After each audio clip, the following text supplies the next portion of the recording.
کے اساتذہ کرام، آج 15 اگست ہے۔ آپ سبھی کو معلوم ہے ہندوستان ہمارا آزاد ہوا اور ہندوستان کی آزادی کی خوشی میں ہم لوگ پرچم کشائی کرتے ہیں۔ ایک 15 اگست یوم آزادی، دوسرا 26 جنوری یوم جمہوریہ کے موقع پر۔ آپ تمام طلباء و طالبات کو معلوم ہونا چاہیے کہ ہندوستان کی آزادی میں جتنا خون مسلمانوں نے بہایا ہے، دوسری ذات، برادری اور قوم کے لوگوں نے اتنا پسینہ بھی نہیں بہایا۔ 110 سال تک مسلمانوں نے تنہا آزادی کی لڑائی لڑی۔ 1857 میں ہی شاہ ولی اللہ محمد دہلوی رحمۃ اللہ علیہ نے ہندوستان کو آزاد کرنے کے لیے ایک فتویٰ جاری کیا اور کہا کہ مسلمانوں پر جہاد فرض ہے، لہذا مسلمانوں کو چاہیے کہ مسلمان ہندوستان کو آزاد کرانے کے واسطے اپنی جان کی قربانی دے اور مال کی قربانی پیش کرے۔ 110 سال تک تنہا مسلمانوں نے تنہا لڑائی لڑی۔ اس فتویٰ کے بعد اس کے بعد پھر ہندوستان کی دوسری قوموں نے، دوسرے رہنماؤں نے ہمارا ساتھ دیا اور پھر گاندھی جی کے رہنمائی میں پورے ہندوستان میں گھوم گھوم کر کے ہندوستان کو آزاد کرانے کے لیے ایک تحریک چلائی گئی۔ پیارے طلباء و طالبات، آپ کو معلوم ہونا چاہیے کہ گاندھی جی کو جب پورے ہندوستان میں گھمایا گیا اور ان کے پورے ہندوستان میں تحریک کا ان کو حصہ بنایا گیا، تو پورے ہندوستان میں گھمانے کے واسطے، ان کو سفر کرنے کے واسطے جو پیسہ خرچ ہوا وہ پیسہ کس کا تھا؟ یہ بات آپ سبوں کے ذہن میں ہونا چاہیے تاکہ آپ یہ بات بول سکیں پوری قوت کے ساتھ کہ مہاتما گاندھی کو پورے ہندوستان میں گھمانے کے واسطے جو پیسے خرچ کیے وہ مسلمانوں نے خرچ کیے۔ مظفر نگر میں ایک تنظیم تھی مسلمانوں کی، جو تنظیم مسلمانوں کے مسائل کو دیکھتی تھی۔ اس تنظیم کے پاس اس وقت میں 10,000 روپے جمع تھے۔ وہ 10,000 روپیہ ابھی کے اعتبار سے کروڑوں سے اوپر بن جاتے ہیں، کیونکہ ابھی مہنگائی کا وقت ہے، وہ سستائی کا زمانہ تھا۔ اس وقت میں 10,000 روپیہ ابھی کا 1 کروڑ سے اوپر ہو گیا۔ اس 10,000 روپیے سے مہاتما گاندھی کو پورے ہندوستان کی سیر کرائی گئی اور اس تحریک کو گاؤں گاؤں جا کر کے چھیڑا گیا۔ پھر وہاں پر تمام ہندو اور مسلمانوں نے مل کر کے ایک پوری قوت لگائی اور ہندوستان کو آزاد کرایا۔ ہندوستان کے آزاد کرانے میں جو ہندوستان کے اندر بلکہ پوری دنیا کے اندر جو سب سے پہلا میزائل بنایا گیا، وہ پہلا میزائل بنانے کا جو شرف حاصل ہوا وہ بھی ایک مسلمانوں کو حاصل ہوا۔ آپ تمام طلباء و طالبات کو پتہ ہونا چاہیے کہ میزائل سب سے پہلے ہندوستان میں کس نے بنایا، بلکہ دنیا کا پہلا میزائل کس نے بنایا تھا؟ دنیا کا پہلا میزائل ٹیپو سلطان نے بنایا تھا۔ اس وقت میں پوری دنیا میں کہیں بھی میزائل نہیں تھا۔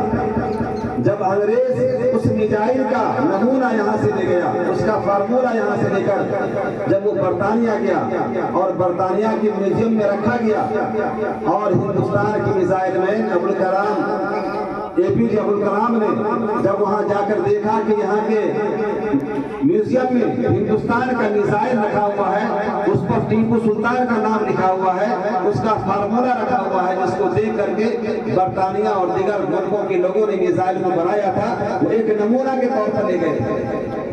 اس وقت میں کہیں بھی دنیا کے اندر میزائل بنا ہوا نہیں تھا۔ یہ بھی شرف مسلمانوں کے ہاتھ جاتا ہے اور ہندوستان کو آزاد کرانے میں ٹیپو سلطان کو شہید کیا گیا۔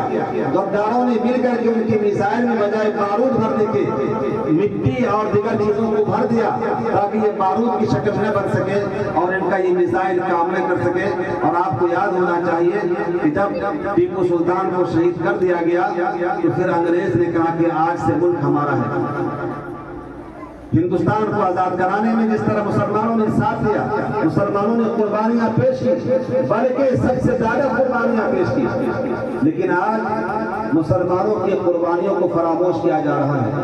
جن علماء کرام نے جیل کی سلاخوں میں بند ہو کر کے ہندوستان کی آزادی کے واسطے اپنی جانیں قربان کر دی، آج ان لوگوں کے نام کو تاریخ سے ہسٹری سے نکالا جا رہا ہے اور یہ سمجھانے کی کوشش کی جا رہی ہے آنے والی نسلوں کو کہ ہندوستان کے آزاد کرانے میں مسلمانوں کا حصہ نہیں ہے۔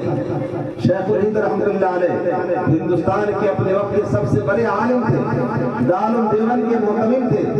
شیخ الہند رحمۃ اللہ علیہ کو جب جیل میں بند کیا گیا تو انگریز نے کہا تھا کہ تم کہہ دو کہ آزادی مسلمانوں پر، آزادی کے جنگ میں حصہ لینا مسلمانوں پر فرض نہیں ہے، یا تم یہ کہہ دو کہ فتویٰ میرا نہیں ہے تو ہم تم کو جیل سے رہائی دے دیں گے، تم کو جیل سے باہر نکال دیں گے، تم آرام سے رہو گے۔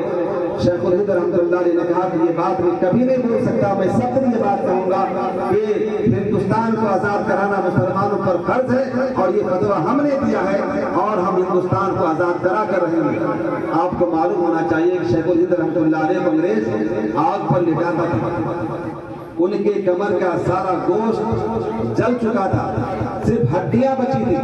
جب ان کا انتقال ہوا جنازے کی نماز سے قبل جب ان کو غسل دیا جا رہا تھا تو غسل دینے والوں نے دیکھا کہ ان کی کمر پر ایک بھی گوشت کہیں پر نہیں، سارا گوشت جل کر کے راکھ بن چکا، صرف ہڈیاں نظر آ رہی تھی۔ پوچھا گیا ایسا کیوں؟ تو معلوم ہوا کہ انگریز نے آپ کو آگ پر لٹا لٹا کر کے آپ کی گوشت کو جلا دیا اور کس طرح کی اذیتیں دی، ان کے بدن پر پورے نشانات پڑے ہوئے۔ ہندوستان کو آزاد کرانے میں مسلمانوں نے بے شمار قربانیاں دی ہیں۔ آپ کا سر فخر سے اونچا ہونا چاہیے کہ آج ہم جس ملک میں چین کی سانس لے رہے ہیں اور جس ملک میں دیگر لوگ مسلمانوں کو پریشان کرنے پر تلے ہیں، ان کو یہ تاریخ یاد کرنی چاہیے اور جن مسلمانوں کے مجاہدین آزادی کے نام ہسٹری سے نکالے جا رہے ہیں ان کو شرم نہیں آنی چاہیے کہ جن لوگوں نے ہندوستان کو آزاد کیا آج تم اسی کے نام کو ہسٹری سے نکال رہے ہو اور اس کے نام لینے پر تم پابندی لگا رہے ہو۔ اگر وہ نہ ہوتے اور وہ اپنے قربانیوں کو پیش نہ کرتے تو آج تم غلام ہوتے اور ہمارا ملک بھی آج غلام ہوتا۔ لہٰذا ہم سبوں نے ہندوستان کو آزاد کیا، ہندوستان ہمارا ہے۔ ہندوستان پر جب بھی کوئی آنچ آئے گا، جب بھی کوئی پریشانی آئے گی، جب بھی کوئی مصیبت آئے گی، ہم مسلمان سب سے ہندوستان کی حفاظت کے واسطے اپنی جان کی مال کی قربانی پیش کریں گے۔ یہ ہمارا مذہبی فریضہ بھی ہے اور یہ ہمارا ملک کی فریضہ بھی ہے۔ ہم سب انشاءاللہ اپنے ملک کو آزاد رکھیں گے اور اس کے اوپر ہونے والے ہر حملے کو ناکام بنانے کی پوری کوشش کریں گے انشاءاللہ۔